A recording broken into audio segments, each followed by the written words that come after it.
G'day, Scott. G'day, mate. How you going? Good, mate. What's your question for Peter?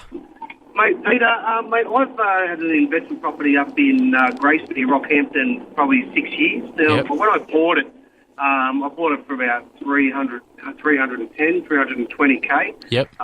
There was still mining up there. Now, all it's done probably since after a year and a half since I've had it, it's just lost equity like you wouldn't believe. So Yeah. my question is that from the information that you have, Yes. is anything else happening up there? Do I hold on to this thing, or is it time to go? So I've been speaking to my real estate agent, and I'm looking to sell it for around that 260 mark, and probably take 6 years of interest-only payments and probably a 50K hit on it. Yep.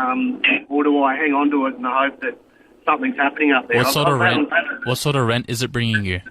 Probably bringing me around 270.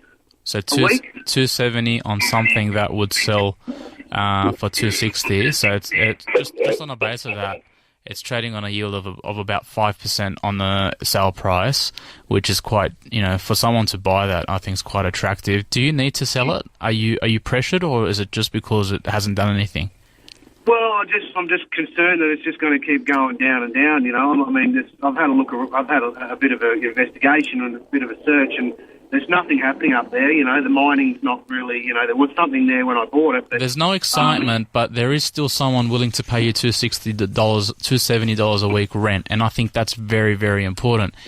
We are in a low interest rate environment, and that means a lot of investors are chasing yield. So if you're worried about it falling further, I think you just need to keep in mind whether that $270 a week rent is at risk. If you think it's at risk, then I think the conviction to sell is stronger.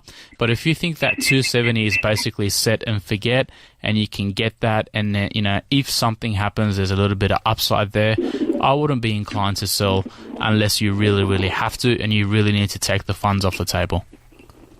Okay, mate. Thank you very much for your advice, buddy. No worries. Stick in there. Thanks, mate. All the best. Bye. Good advice.